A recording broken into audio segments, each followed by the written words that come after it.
Later that day, when evening came, Jesus said to them, "Let's cross over to the other side of the lake." They left the crowd and took him in the boat just as he was. Other boats followed along. Gale-force winds arose, and waves crashed against the boat so that the boat was swamped. But Jesus was in the rear of the boat, sleeping on a pillow. They woke him up and said, "Teacher, don't you care that we are drowning?"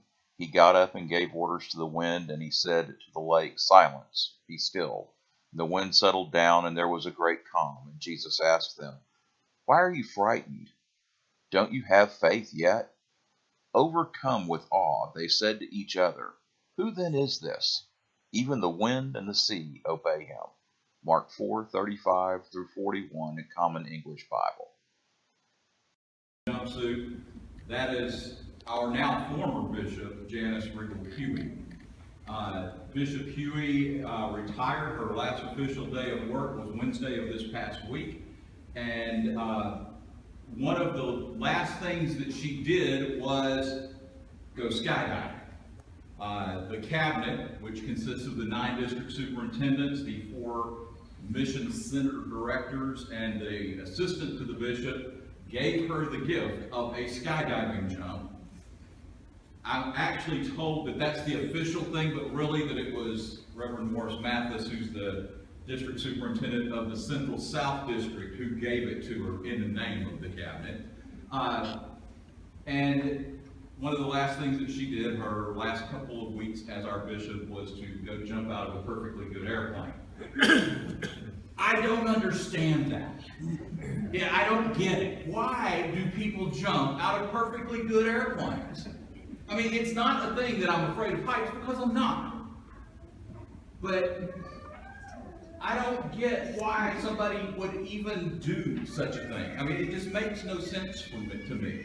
Okay. Now, if the airplane is in the process of crashing, it's no longer a perfectly good airplane. Jump out of it. I'm cool with that. But if it's still flying, I see no reason that I need to be jumping out of said airplane.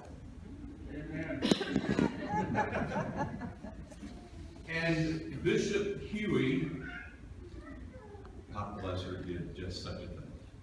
I am going to say, while she is gone, if we can put the next slide up, that will. And by the way, I have never used slides in a sermon before, and I'm trying to do it now with us having technical problems. May not be real effective, but we're going to try anyway.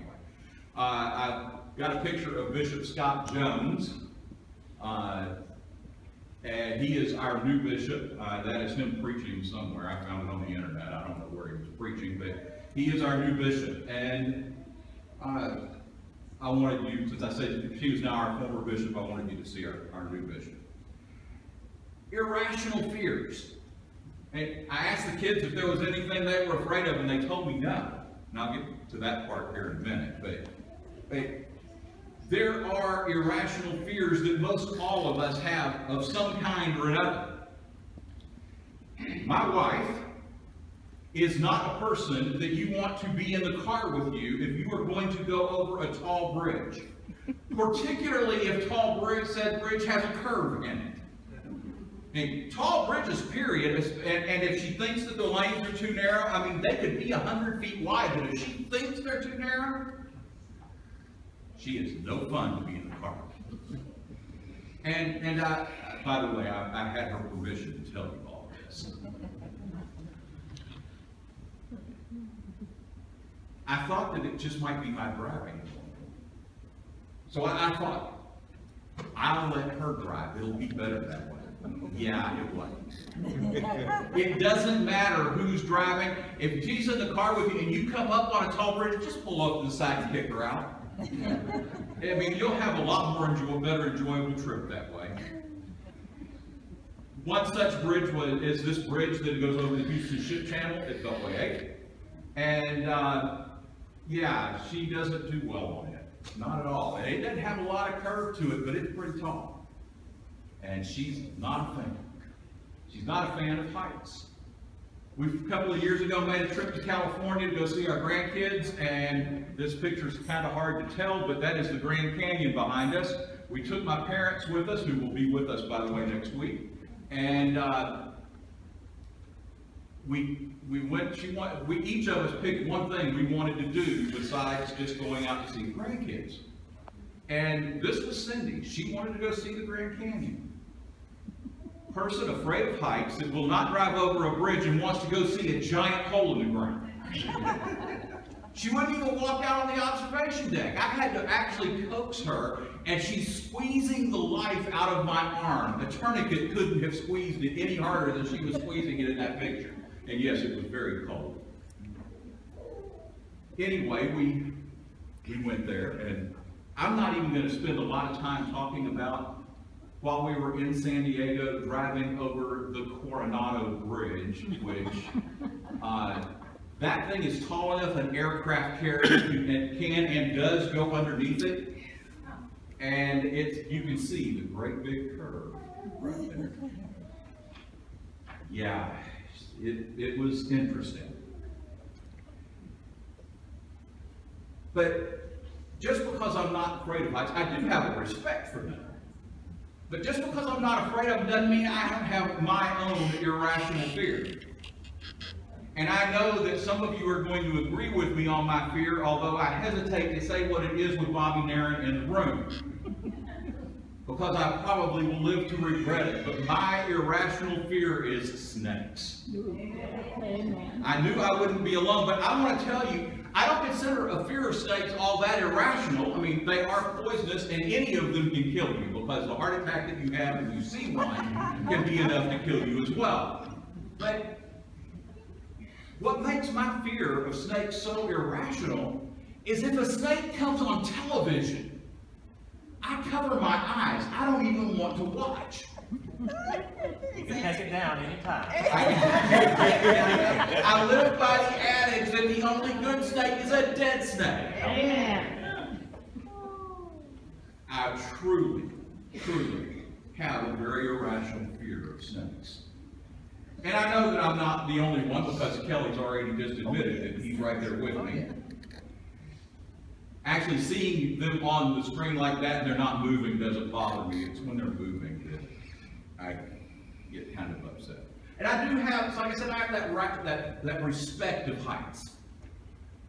Because just like I wouldn't jump out of a perfectly good airplane, I also wouldn't do what is the latest craze around the country. It's called roof-topping.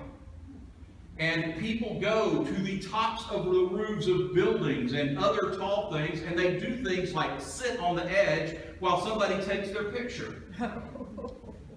Now, again, it's not the view that bothers me. I can handle that. It's the idea that I've got to get up from there, and I don't trust my own clumsiness.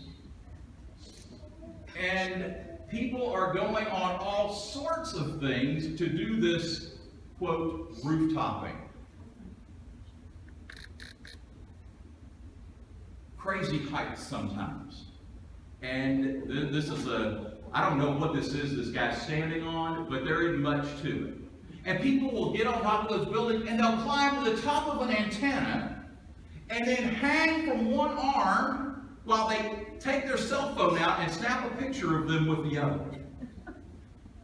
And they're climbing up on all kinds of things. There was somebody who recently, and if you watched the Olympics a few weeks ago, and you couldn't have helped but see the picture of the Christ the Redeemer statue that's in Rio, and this guy climbed up on top and is standing on one of Jesus' arms while holding his phone out to take a picture of himself.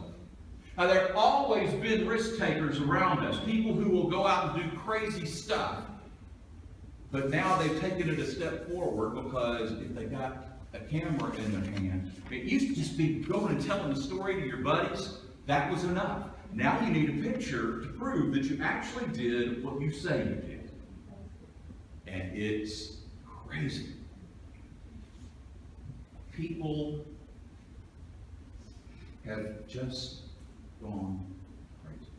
I had a young lady in one of my congregations who was a typical teenager. She thought she was invisible and that nothing could ever stop her until she saw a clown. And then she would take, and it could be somebody that she absolutely knew who it was in the clown suit, in the clown makeup, and she still wouldn't be around them. She would take off and run the other way. There are lots of things that we have that, there's my picture. That's not her, but screaming child on the clown's lap. Irrational fear. But when you look on the internet for clowns, sometimes you can see why maybe people have those fears. But whatever this risk-taking is, we all have fears. Contrary to what the kids might have said a while ago, we all have fears. It may be heights, it may be this or that. I skipped over one, it looks like. I knew a firefighter. And this firefighter is one of the most courageous people I've ever known. He doesn't think twice about walking into a burning building, and he's one of these people who says, I ain't scared of nothing. His actions when he gets around open bodies of water indicate otherwise. He is a lot like this little dog that is being drugged into the water. You can see the poor dog's claw marks in the sand. We have these irrational fears. Water, clowns, heights, snakes. The list could go on and on. Even if it's nothing more than I fear that I'm going to run out of all my money and I'll be broke. We have fears. How many people that are otherwise well-thinking people will run from a mouse or a spider or a bug? Fear. It's in all of us. And sometimes we say, well, I'm not afraid. But yet, we act like we are. In our lesson this morning, the disciples are in a boat. It's storming. It's rough. Waves are battering them everywhere. The wind is blowing. The scripture I wrote from the version I said said gale force winds. And I want to tell you, if you have never been in a ship or on a boat when a storm came up, you're just going to have to take my word for it because it can scare the daylights out of you. This wasn't my ship, but I was on a Navy ship that had to send a flashing light message in the middle of a hurricane one time. And I have vivid memories of strapping myself into the light stand and of the ship rolling to that side, and when I looked down, all I could see was swirling white water underneath me. It scared me. I can get why the disciples were scared, because it was a scare for me seeing all that water down below me. And I'm not afraid of water or storms. But the rational mind says, this is the time to be scared. The disciples were just that. And so they go and they wake Jesus up, which probably wasn't the best of an idea. I don't know that he was cranky with them like I kind of insinuated with the kids. I know when my kids were home, if they woke me up, I was usually pretty cranky. But I don't know if he was really cranky with them. But you know that there's going to be a lesson in this. Because Jesus gets up, and I can just see, why did you wake me up? Another great thing about being at sea, not in rough seas like that, because I don't know how he slept through that, but that gentle, not rocking the boat when you're out at sea, they can rock you to sleep. I've never slept so good as I did when I was in the Navy. And they wake him up. And it doesn't go into any detail of the conversation, but I can just say, think of the disciples saying to themselves, why did we wake you up? Look around. And Jesus says, peace, be still. And that quick, the waves stopped, the wind stopped, everything changed. everything changed. They were full of fear, and all of a sudden, everything has changed. And Jesus just says to them, "You of little faith, why did you doubt?" Why are you afraid? No. Why are you afraid? You of little faith. And a lot of the time I think that those words apply to us as much as they did to the 12. Because we often get afraid of a lot of different things. We often become afraid. And I'm not talking about those fears that we have of heights or snakes on television or whatever it is. But we become afraid of what goes on around us. And you know, I recognize that if it's the will of God and that I pray that God might just, in fact, God will, if it's God's will, to take away that fear of snakes and that I could actually see one on television and not have to hide my eyes. I recognize God can do that. But as people of faith, we just have these fears. And our fears keep us from stepping out in faith. Jesus said, if you have faith the size of a mustard seed. Now, that was the smallest known seed to them back in those days, but there's actually smaller seeds, but still it's a tiny, tiny thing. But Jesus said, if you have the faith the size of a mustard seed, you can say to the mountains, move, and the mountains will move. They'll go where you tell them to go if you have faith. We have to have faith to move the mountains that get in the way of our lives.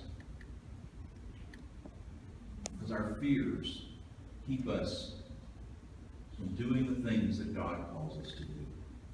We worry about what life has for us individually and collectively as a church. But Jesus says, just that little seed. We believe in the power of prayer, and yet we worry over what it is that we're afraid of. And I will confess to you, I'm a worrier. I've stayed up more than one night into the very wee hours of the morning worrying about something personal or something for the church or something, but I worry. Pastor Rick Warren, who is the pastor of Saddleback Community Church in Southern California, and is a very famous writer and on TV quite a bit, has said this quote, "If you pray as much as you worry, you have nothing to worry about." And you know, that's something I need to remember. Because I am a worrier. If I prayed as much as I worry, I'd have nothing to worry about. And think about what Rick Warren said when we also look at what Paul said in the 8th chapter of Romans. If God is for us, who can be against us? And if God is for us, we have nothing to worry about. If we have faith, there's nothing our church cannot do. But we have to have enough faith to say, "Here I am, Lord, send me." So I have a challenge for you. This challenge is twofold. One, I want you to think about 7 people that you know that could use what this church has to offer. 7 people. I'm not asking you to think of 700 or 70 times 7, just 7 people. And I'm specific to why I picked 7, because I'm going to tie some other things into 7 here in a minute. 7 people. And they can't be people who are already active in another church. Sheep stealing doesn't do the community of God any good. If they're active in another church, they don't count. Now, I'm not saying don't pray for them ever. That's not my point. But for these 7 people, people who are outside the church, it can be former church members of ours that are inactive. It can be people who are members of other churches who are inactive. But if they're active in another church, don't include them on your list of 7 people. And I want you to commit for the month of September to pray for these people. Pray for them. Shouldn't be that hard. And then the second part of my challenge is, every night at 7 o'clock, if you are able, and there will be times for all of us that we're not able, if you're not able, pick a different time. I want you to pray for the church and for your 7 people at 7 o'clock every night for 7 minutes. I'm not asking that much, folks. I had actually seriously toyed with the idea to the point I had a graphic made up for it that I was going to ask you to fast from something for the entire month of September. I decided that that might be asking you to go a bit too far, so I backed off of it. So I'm asking for 7 minutes this time. So not fast from food necessarily, but fast from something for the month of September, and use that time to get closer to God. But what I'm asking you now is 7 minutes a day to pray for this church and to pray for your 7 people. Because the truth is, if we are not afraid of what God can do anything through this church that we will allow. Anything. But we have to have the faith to step out and say, here I am, Lord, use me. And I don't care whether you are young or whether you are old. I don't care whether you are rich or whether you have serious lacking in your checkbook. God can still use us, and God will still answer these prayers. And then, when you start to worry, or you get afraid, instead of worrying or succumbing to that fear, stop and pray. I don't care that you pray to get over the fear, but use that as a reminder of the need to pray. And pray to God for our church, for your 7 people. Pray. Prayer is the key to whatever it is that we may want to do or think we need to do. We need to stop worrying and start praying. We're about to come to the Lord's table. And I know that because I've asked you to start thinking about those 7 most wanted people, that you're already starting to think of some names. This is a good opportunity for you to take the time to actually say to God, who is it that you want me to pray for? Bring those names to my mind so that I can be praying for them during this month. Open my mind and my heart. The communion table is a good place for us to begin and to do those kinds of things. We may not be crazy rooftop or risk takers, but God doesn't ask us to do that. God asks us to be faithful, to believe in the words of Scripture and the power of prayer. God is here. God is with us. God is listening.